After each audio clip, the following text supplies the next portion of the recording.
Okay, here we go.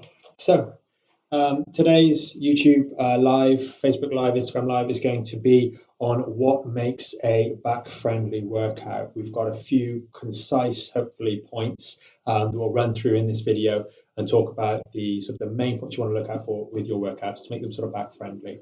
So I'll cover those, and then at the end of the video, we'll have any questions or take any questions and go from there. So first thing, the main purpose of doing this video is because there's a lot of exercise videos out there at the moment, and we've been looking at them, and I've seen a few more today, and there seems to be quite a few, and this will lead me into my first point. There are quite a few with impact. So we want to talk about what you want to avoid and what you want to add in. And all these sort of jumping jacky type exercises, you want to be careful with those. And the way in which you look at impact is it something that you normally do with your training? So if you're normally going to these classes and there's lots of impact, then that's not so bad. But if you're someone that typically goes in the gym and maybe uses machines, starting doing jumping jacks, burpees, and these sorts of or alternate split lunges, or jumping squats, these can be problematic. And if you've got back pain, the main or history of back pain or back vulnerability, the main line of attack we want to have with impact is it actually meaningfully improving your workout? Because if you use an example right now, you get up, you do 20 squats, okay, you're going to get out of breath. You're going to start to feel those muscles working.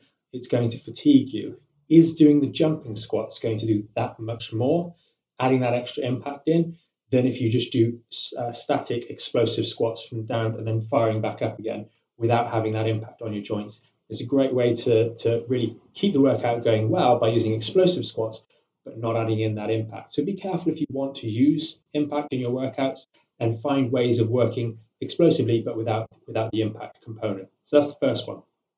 The next one is going to be avoid excessive or repetitive flexion-based movements. So this would come in from sort of the rounding, if we're doing squat thrusts or doing those burpees, those sorts of things. If you do have an underlying back problem, take that step back and say, why am I working out from home? What is the purpose of this workout?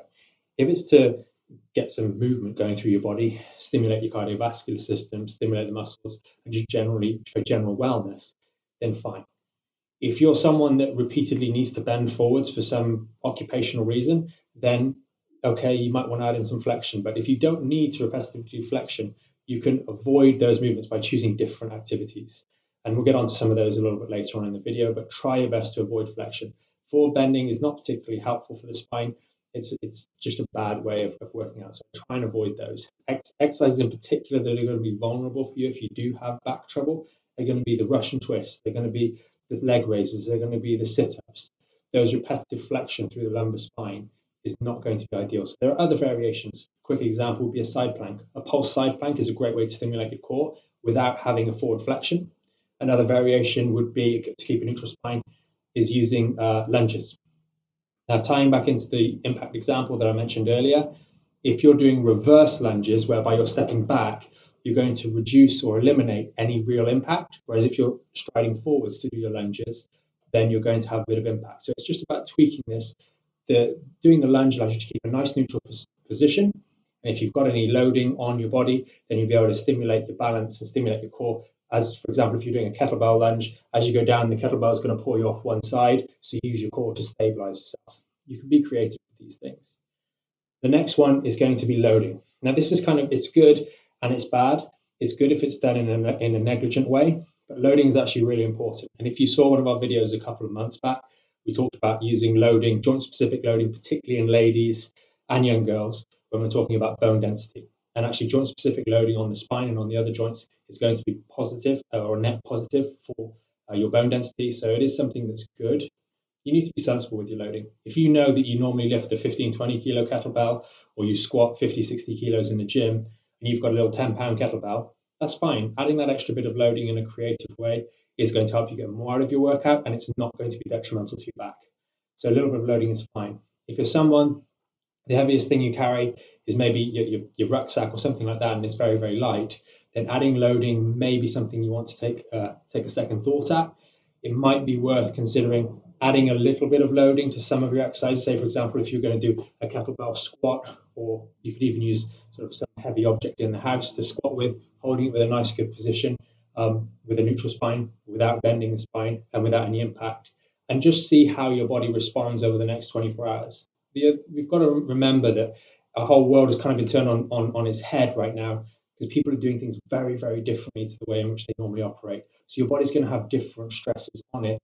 And this can mean adding in these different workouts, doing these workouts in conjunction with some of these, sitting for longer periods, less physical exercise, less movement, can add up and give you a bit of trouble. So listen to your body throughout these. The next one we're getting onto is going to be compound workouts. So compound movements are actually going to be really good. So we talk about squat, I've mentioned lunges. There are other compounds that you can do, deadlifts, etc., or even just having a weight on a chair and squatting down halfway and picking it up. You guys can't see there's a chair right here. So you can just bend down and pick it up. These sorts of activities where you're using large muscle groups, the legs, the core, the back, etc., all together in one succinct workout is really going to stimulate everything to really achieve the goals that you've most likely got when you're working out from home. So compounds are really, really good. If we take the squat as a variation of a compound, as you're coming down into the squat, you've obviously got no impact. So that's box number one. You're not rounding your spine. So you keep your spine nice and neutral. That's number two. You might want to add a little bit of load. We've discussed that in number three. You pop that load on the one shoulder to stimulate your core. And the last point is going to be keeping your core engaged. We see this a lot, unfortunately, in the clinic.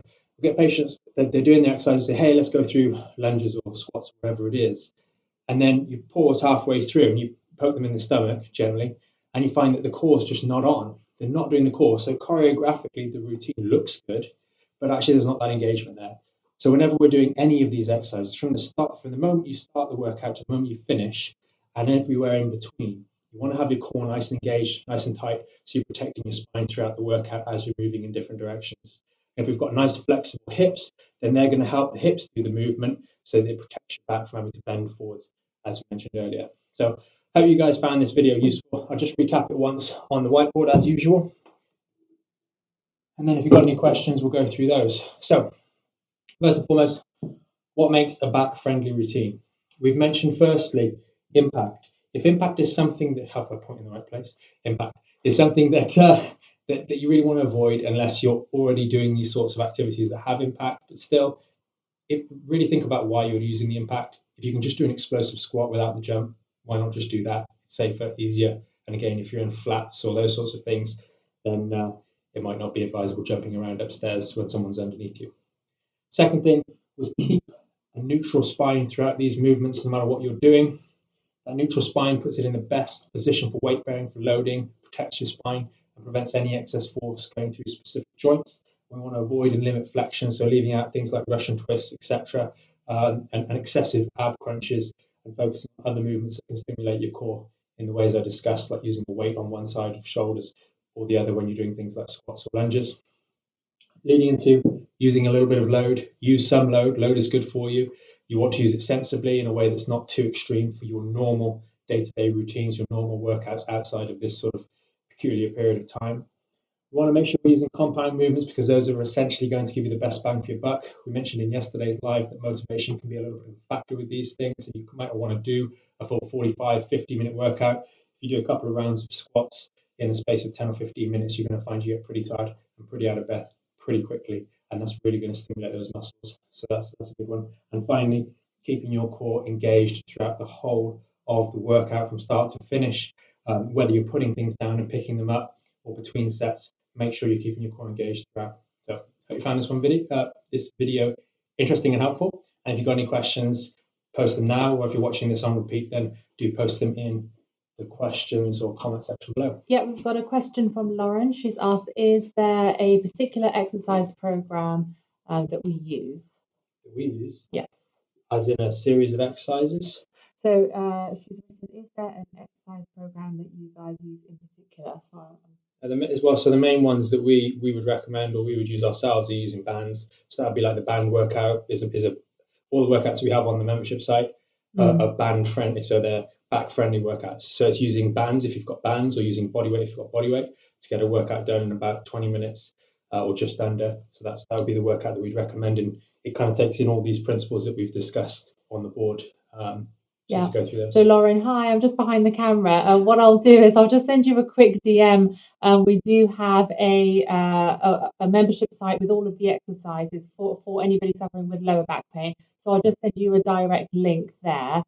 We also do have another question. I hope that answers your question, Lauren. As an additional topic for Lauren, if you do actually have back pain, specifically right now, then it would be worthwhile you doing the free phase 1 exercises for the next couple of days first, and then transitioning into the bodyweight exercises and then the band exercises third, just so you're going through the right process of making sure that your back's ready to be doing some of those more complex movements. Yeah, and Ollie has asked us, how often would you recommend doing these workouts? Is it okay to feel achy the day after? So I would hope that some of these workouts, for example, those two in the phase 2 of the membership site, or if you've started doing squats or any of the other little ones that I've mentioned in this video, some of those exercises should get you feeling sore the day afterwards. And that's a muscular soreness. It's called delayed onset muscle soreness. It'll feel achy, feel a little bit difficult getting up and down out of a chair in the muscles. It's going to be in the thighs, in the buttocks, maybe a little bit in the calves as well, in the meat of the muscle. If we take the arm as an example, it's going to be in here that you're going to have that soreness. If you're feeling soreness in the joints, that's a problem. So say, for example, the elbow or the knee, that you want to be a little bit more careful of.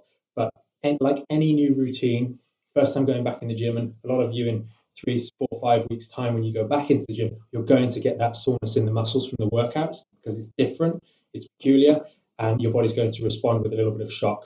So that's probably my answer to that one.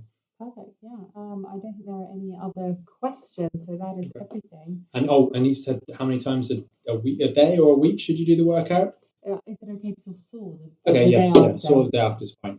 And you need to listen to your body, like we said the other day. Listen to your body, see how it's managing, and if you do need a rest day, then that's okay. You don't have to crack in and work out 7 days out of 7. You might be a bit bored, but alternate, and that's really important. In terms of the free exercises on the membership site, you can alternate. For example, you could do a phase 2 workout on Monday, and then you could do the phase 1 simple work on Tuesday and build it up like that if you're not quite competent or ready to do something that's a little bit more robust on a day in, day out basis. So hope you guys found that video helpful. One more question. Okay. And how often? How often? Joe, yeah. I kind of just answered that question, Joe. I would do them daily if you can. If you're someone that works out in a gym daily, then do them daily. If you're someone that's just getting into exercise or you're trying to do something to keep yourself healthy for the time being, maybe you normally walk as an example on a daily basis to keep fit, then doing them one day and seeing how you feel the next day. You might find you need a rest day this week, and then next week you'll find you need maybe less rest days. Maybe you could do 2 workouts one day after the other and then have a rest day and build it up from there. That would be the most sensible approach there. Okay, perfect. Awesome.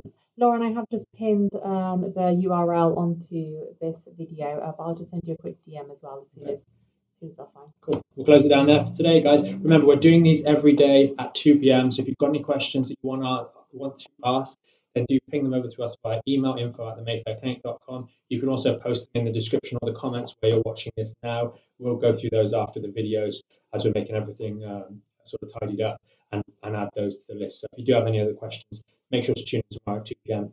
and we'll go through things again then. See you soon.